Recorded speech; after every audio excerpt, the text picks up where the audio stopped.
Hello अस्सलाम वालेकुम students. आज प्रॉब्लम नंबर 6.7 डिस्कस करना है। 6.7 के अंदर आप लोगों के पास एक टर्म यूज़ हो रही है हीटिंग डक्ट। तो आपको बताता चलूँ कि यूरोपियन कंट्रीज़ के अंदर जब विंटर के अंदर बहुत ज़्यादा सर्दी बढ़ जाती है तो रूम टेम्परेचर को मेंटेन रखने के लिए वो चिमनी या आप लोगों के पास हीटर का इस्तेमाल करते हैं।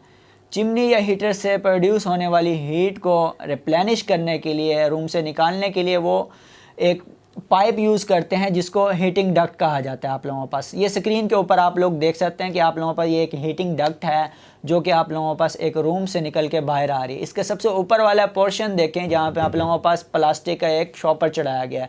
प्लास्टिक के शॉपर के ऊपर जो एरिया कवर किया गया है ये वो ओपनिंग है जहाँ से आप लोगों के पास जो वार्म एयर है उसको बाहर निकाला जाता है रूम से। ठीक है, चलिए हम स्टेटमेंट देखते हैं। How large must heating duct, वो कहते हैं कि आप लोगों के पास जो हीटिंग डक्ट है वो कितनी बड़ी होनी चाहिए, मतलब उसका जो ओपनिंग है वो कितनी बड़ी होनी चाहिए, या उसका एरिया या हम कह सकते हैं उसका रेडियस कितना बड़ा होना चाहिए। इफ़ एयर मूविंग 3 मीटर पर सेकेंड, अगर इसमें से जो एयर मूव कर रही है हीटिंग डक्ट में से वो उसकी वेलोसिटी कितनी है, 3 मीटर पर सेकेंड है। Along it can replenish the air in a room of 300 meter cube, एक रूम है जिसका आप लोगों के पास वॉल्यूम कितना है, 300 मीटर क्यूब वॉल्यूम है। तो वो क्या करती है, आप लोगों के पास ये जो एयर मूव कर रही है अंदर जो मौजूद एयर है आप लोगों के पास रूम के अंदर उसको रिप्लेस करती है एवरी 15 मिनट, हर 15 मिनट के बाद। तो हमें टाइम मिनट्स में दिया गया तो इसको सेकंड्स में कन्वर्ट करने के लिए 6 के साथ मल्टीप्लाई करेंगे तो 900 सेकेंड आ जाएगा। Assume the air density remains constant, तो वो कहता है कि जो आप लोगों पर एयर की डेंसिटी है वो क्या रहती है, कांस्टेंट रहती है। तो ये आप लोगों के पास ये हीटिंग डक्ट है, ये आप लोगों के पास एक रूम है जिसका वॉल्यूम 300 मीटर क्यूब है और यहाँ से जो एयर आप लोगों ने रिप्लेनिश करनी है, बाहर निकालनी है हीटिंग डक्ट की वजह से, उसकी जो स्पीड है वो 3 मीटर पर सेकंड है। तो ये आप लोगों ने हीटिंग डक्ट का रेडियस बताना है। तो डाटा के अकॉर्डिंग हमारे पास जो यहाँ पे इक्वेशन यूज़ होगी वो यूज़ होगी equation of continuity. Equation of continuity के अंदर हमने पढ़ा था कि जो प्रोडक्ट होता है एरिया एंड वेलोसिटी का वो किसके बराबर होता है, कांस्टेंट के बराबर होता है। और ये कांस्टेंट जो होता है वो होता है आप लोगों के पास वॉल्यूम फ्लो पर सेकेंड या वॉल्यूम ओवर आप लोगों के पास क्या आ जाता है, टाइम आ जाता है।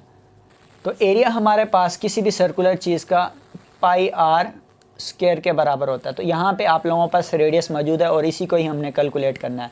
मल्टीप्लाई है आप लोगों के पास ये आ जाएगी वेलोसिटी। ठीक है, यहाँ पे थोड़ा सा आप लोगों ने एहतियात करनी है कि ये वॉल्यूम नहीं है ये वेलोसिटी है, वॉल्यूम यहाँ पे आप लोगों के पास, तो वैल्यूज पुट करते हुए ज़रा ध्यान करना है।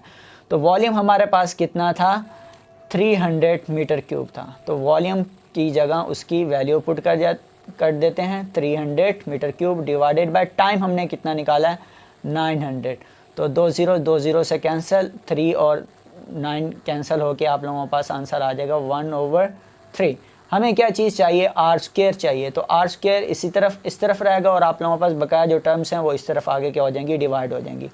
तो आर स्क्वायर यहीं पे रहेगा, तो ये इक्वेशन बन जाएगी 1/3 पाई इंटू वेलोसिटी।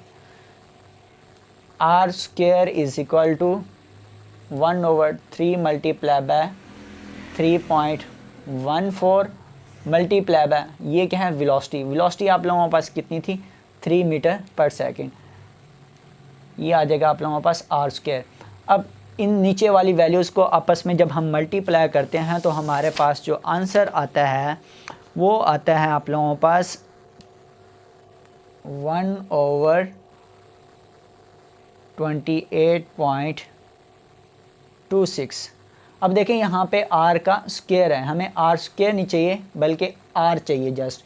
तो पहले तो इसको डिवाइड करें, जब इसको डिवाइड करते हैं तो हमारे पास आंसर आता है 1/28.26 को जब डिवाइड करते हैं तो हमारे पास जो आंसर आता है 0.035 आंसर आ जाएगा। ये क्या हो गया, आर स्क्वायर हो गया। हमें तो आर चाहिए, दोनों साइडों पे अंडर रूट लेंगे तो आप लोगों के पास 0.035 का जब अंडर रूट लेंगे दोनों साइड पे तो आप लोगों के पास आर स्क्वायर और अंडर रूट कैंसिल, तो आर आप लोगों के पास जो वैल्यू बताएगा हमें वो बताता है 0.188 और ये रेडियस है तो इसका यूनिट क्या हो जाएगा, मीटर हो जाएगा। अगर इसको मैं राउंड ऑफ करके लिखूं तो ये 0.19 मीटर आ जाता है।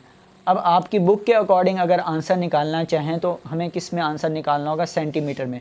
और आपको पता है सेंटीमीटर को मीटर में कन्वर्ट करने के लिए मुझे क्या करना पड़ेगा, 0.19 को मल्टीप्लाई करना पड़ेगा 100 के साथ और साथ ही उसको डिवाइड भी करना पड़ेगा। तो जो हमने मल्टीप्लाई किया है उसको मल्टीप्लाई करेंगे 0.19 को 100 के साथ जब मल्टीप्लाई करते हैं तो ये पॉइंट यहाँ पे है तो ये शिफ्ट हो जाएगा 9 के बाद, तो जिसको मैं क्या लिखूँगा 19 बन जाएगा आप लोगों के पास। और ये जो 100 नीचे है ये इसकी पावर 10⁻⁻² हो जाएगी, ऊपर जाएगी तो 10⁻⁻² हो जाएगी।